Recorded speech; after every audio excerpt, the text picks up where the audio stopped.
नमस्कार। छोटो कथा सर्ट स्टोरी लेखेको छु। कथा उहिलेको हो, तर अहिलेको परिवेशमा कता कता पाइन्छ यस्तो।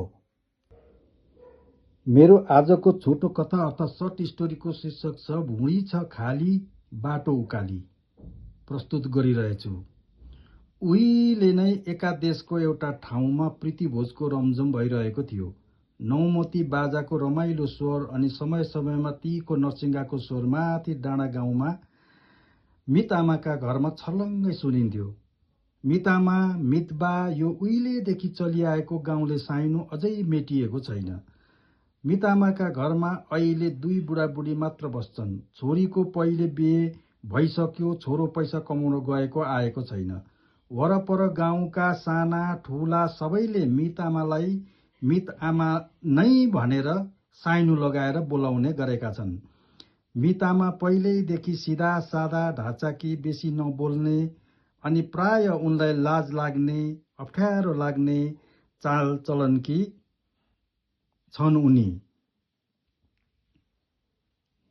पल्ला घरकी बुहारीले आज बिहानै आएर मितआमाका घरको दैलाबाट यसो भित्र च्याएर मितआमा मितआमा भनेर बोलाई अनि खोइ मितबा भनेर प्रश्न राखी।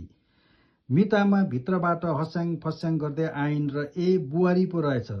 2-4 दिन भयो, पानी तिरिरी आउँछ। वैशाखको गर्मीमा खोइ मुहानै सुक्यो कि जानु भएको निकै बेर भयो, आइपुग्नु भएको छैन भन्दै बाकसबाट नयाँ लुगा निकालेर हेर्न थालिन्।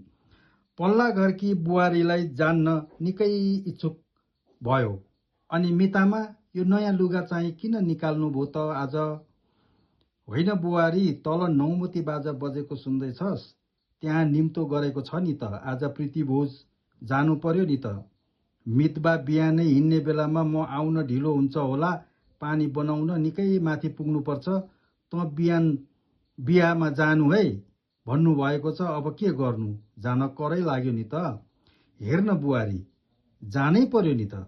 बेहुलीकी आमा आफै आएर चुले निम्तो भन्दै निम्तो दिएकी छन्।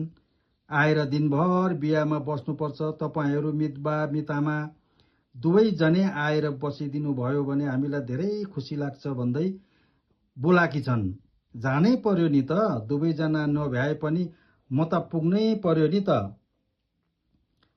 मितआमा पल्ला घरकी बुहारीलाई, बुहारी यसो हाम्रो घर याद गर्दै गर है, पुगेर आउँछु। निकै ओह्रालो जानुपर्छ, भरे उकालो आउन चाहिँ निकै साह्रो पर्ने हो कि भन्दै एउटा चिनीको पोको च्यापेर ओह्रालो लागिन्। मितआमा माथला गाउँकी भएकाले तल्ला गाउँका फट्याक फुटुक मान्छेहरूले मात्र उनलाई चिन्छन्। मितआमा त्यो बिहाको निकै ठुलो घुइँचोलाई पार गरेर भित्र पुगिन्। बेहुलीकी आमा यसो इष्टमित्रहरूलाई खानपिन दिनमा व्यस्त रहेछिन् र त्यसै बीचमा मितआमाले लु यो राख्नु भनेर चिनीको पोको दिन्। बेहुलीकी आमाले त्यसलाई समाएर उता राखिन् र अनि मितआमालाई पुलुक्क हेरेर ल आमै बस्दै गर्नु है भनेर आफ्नो काममा व्यस्त भइन्। मितआमा बाहिर निस्केर बेहुला बेहुलीलाई टिका लगाइदिन भनेर अघि सरिन् र निकै भिडभाडलाई पन्छाउँदै पुगेर आशीर्वाद दिँदै टिको लगाइदिन् र आएर एउटा काठको बेन्चको छेउमा अटाएर अरू वरपरका गाउँका आमैहरूसँग बस्दै गफ गर्न थालिन्। आमैहरू एकाअर्कामा आफ्ना निजी घरका गफहरू साटासाट गर्न थाले।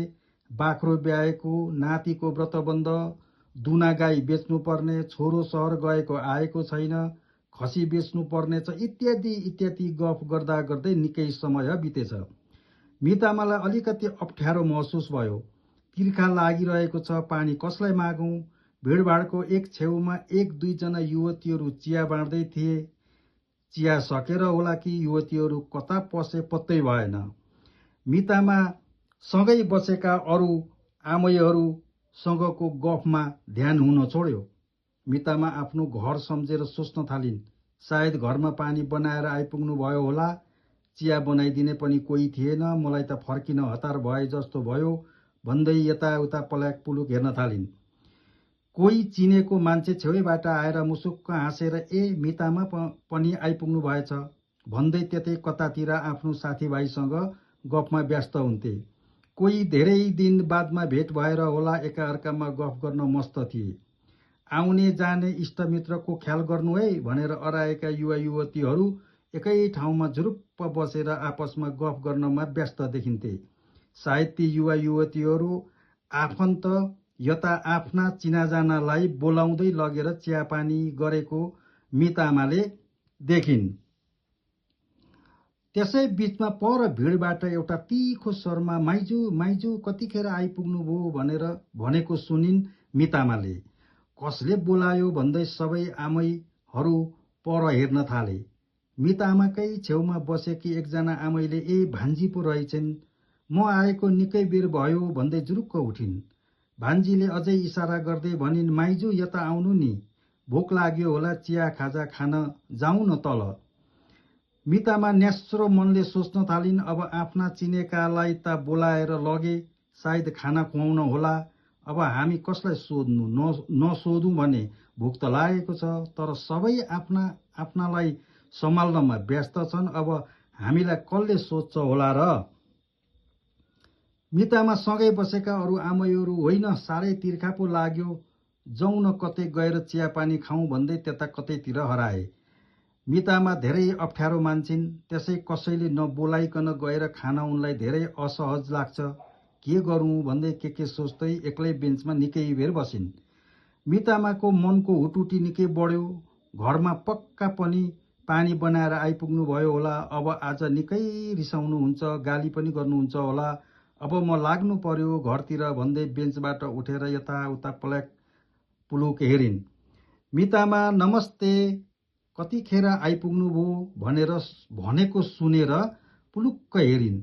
माथि साइलीकी छोरी कान्छी पो रहेछ। अनि मनमा निकै ढुक्क हुन्छ, कतै कान्छीले चियापानीतिर पो लान्छे कि भन्ने आशमा उनी भन्छन्, म आएको निकै बेर भयो, अब फर्किन लागेको। कान्छीले रुमाल निकालेर आफ्नो अनुहार हम्किँदै भन्छे, फर्किहाल्ने अब, साँच्ची मितवा सन्चै हुनुहुन्छ होला नि भन्दै नौमतीको तालमा युवा युवतीको नृत्य हेर्न त्यो भिडमा त्यतै कता हराई कान्छी। मितामा भोकै प्यासै खल्लो चित्त लिएर उकालो घरतर्फ लाग्छिन्। धेरै माथि पुगेर आफ्नो पछ्यौरीले अनुहार पुछेर एकपटक तल बिहाको गाईगुईतर्फ पुलुक्क हेर्छिन्। खल्लो लाग्छ मनमा उनलाई, अनि फेरि उकालोतर्फ हेरेर पाइला सार्छिन् र बाँसगारीमा ओझेल पर्छिन्। यो छोटो कथा यहीँ सकिन्छ। धन्यवाद।